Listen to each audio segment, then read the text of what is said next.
Welcome to DigitaLee, the podcast for healthcare marketers, where we look at the digital news, tools, tips, and tricks for effective healthcare communications. I'm David Shifrin with Gerard Phillips Caton Hancock, and I'm with Lee Aase, digital healthcare pioneer and now healthcare entrepreneur. This week, Lee and I talk about a potential reset in the startup economy, some of the digital apps and therapeutics that are making care more efficient regardless of the economic outlook, and then we close with a few notes for provider organizations looking to implement or partner with those digital health tools. Of course, as you listen, please don't forget to subscribe, share, rate, and review on Apple Podcasts or Spotify, and check out everything we've got going on at gerardinc.com. That's JARARDINC.com.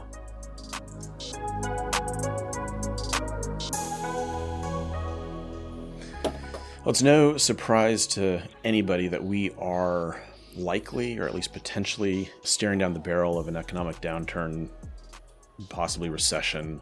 And that has huge implications for everybody, of course, but also the investment community, because when money is cheap, when interest rates are low, it's easier to invest. And so there's an interesting article in Fierce Healthcare titled, "Here's Why Some VC Investors Say an Economic Downturn Can Be Good for Digital Health."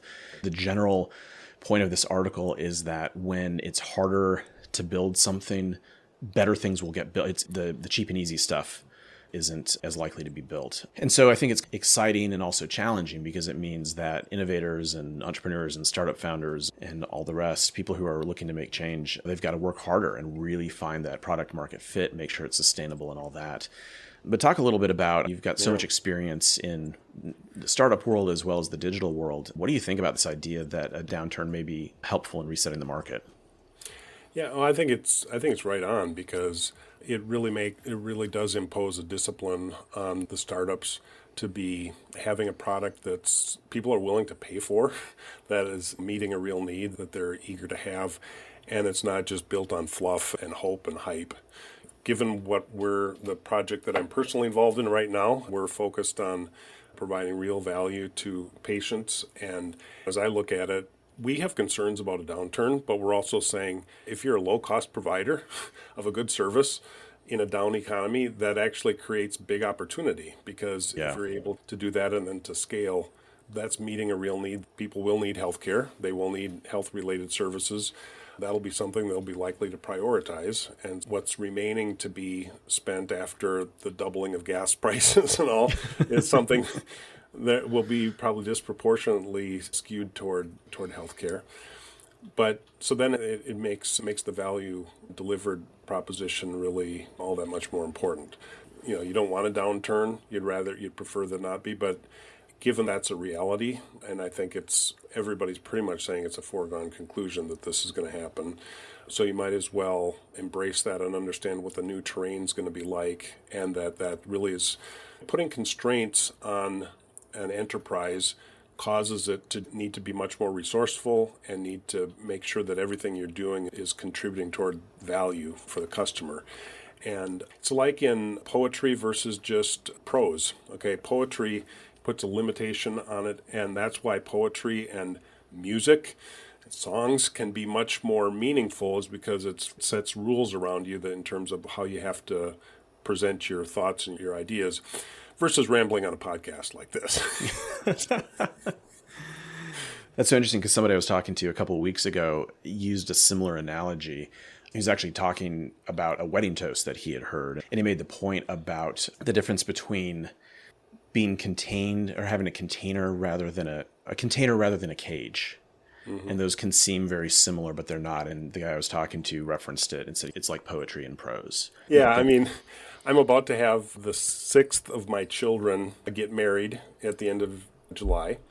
And what I've done for the others is that the father of the bride, father of the groom, often gives a toast or gives a speech. I've always done a poem. It shows some thought going into it and a caring, actually, about not to hammer on anybody who doesn't do poetry in their wedding toast, but it's just a way of showing that I spent some time thinking about this. And so I think it's the same way with an enterprise, that those kind of constraints, those rules, and the rules of cash flow, as well as profitability, are things that impose a discipline that can be very constructive.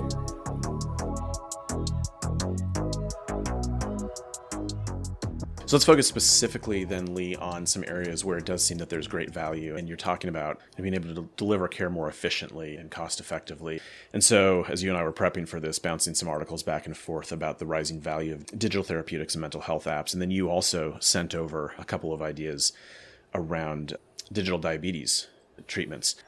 Yeah, well, when you're talking about the things that affect the healthcare system, diabetes and diabetes-related illnesses are just massive in terms of the impact on mortality, on morbidity, on just the finances of the healthcare system. And so Virta Health is one of those startups based out of San Francisco, and they've had about 50% of their patients be able to reduce or eliminate medications and get blood sugar normalization through dietary intervention, but it's a high touch by high tech kind of approach. At Indiana University, Dr. Sarah Hallberg led the research on this, where it's not a randomized controlled trial, but it was a targeted intervention where they were able to take patients who had type 2 diabetes, give them this app-based interaction where they're getting coaching and support from professionals who are able to help them in the behavior change and to give them advice and help them to make these changes. And when you look at the amount of money that's being spent on diabetes medications and complications of diabetes, there's a reason why I think the last I saw was that the market valuation for Virta Health was $2 billion. And so that's all. The point is there's a lot of opportunity there, and that's one in particular that I've seen. Levelshealth.com is another really interesting one. It's more on the idea behind it is providing a way for people who are interested in blood sugar control and interested in their metabolic health to be able to get a continuous glucose monitor, which ordinarily is only prescribed for people with diabetes as a way of monitoring their blood sugar day to day. But a lot of people are becoming convinced type 2 diabetes doesn't happen overnight. And by understanding better how our bodies react to different kinds of foods, we can maintain better blood sugar control for a lifetime and avoid the type 2 diabetes. And so it becomes proactive rather than responsive. And they've set up really an elegant platform. A couple weeks ago that I went and signed up on their site, they have a waiting list, okay?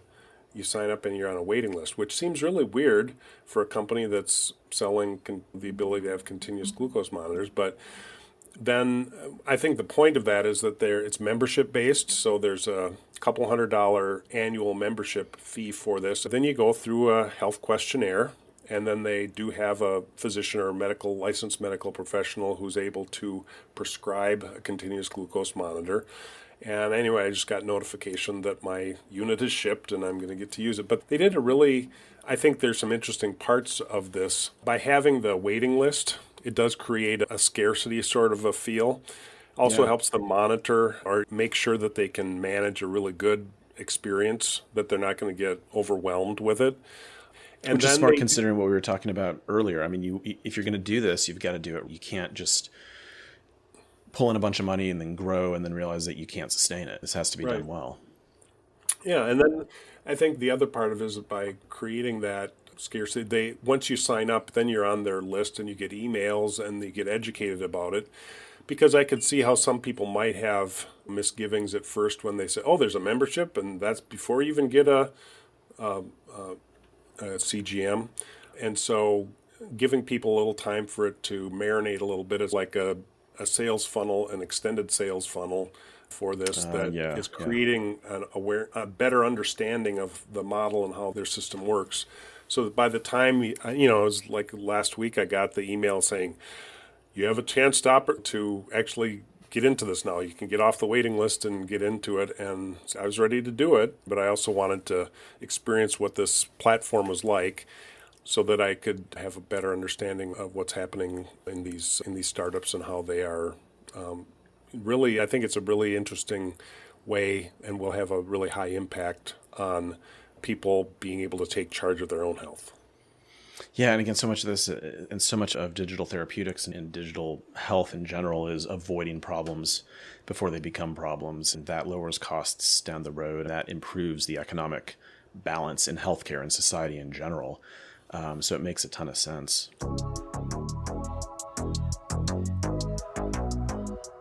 So then, Lee, as we think about a potential reset in the market, and providers of all types are always looking to partner, implement new software solutions, digital options to improve care delivery, all the rest. What does the process look like for that right now to make sure that you're improving the patient experience and delivery of care, keeping costs down, and frankly, picking a solution that's not going to vaporize in 2 weeks because they ran out of money? Yeah, so I think it's important for the clinical folks to be really bought in on this is something that will be good for patients. This really makes sense from the patient care perspective or from the prevention perspective, that this is something that they believe in. And then being able to evaluate it in the context of, so what are the costs that this is going to add to us being able to provide this kind of care? Where can it save us money and some of the other things that we're doing that will enable us to deliver a better value? And then, looking at the financial situation with the company itself and saying, does this model look like something that is not going to be gone tomorrow? That it's something that if we're going to go to market with it with our patients, that this is something that that'll stand the test of time, or at least make it, as far as we can tell, that there's stand the test of time sounds first of all, it's a cliche story about that, but that it will stand the test of the current turbulence, and that this is a company that is likely to be able to sustain the value and sustain the services to our patients. Cool. Thanks, Lee. Thank you. Always love this.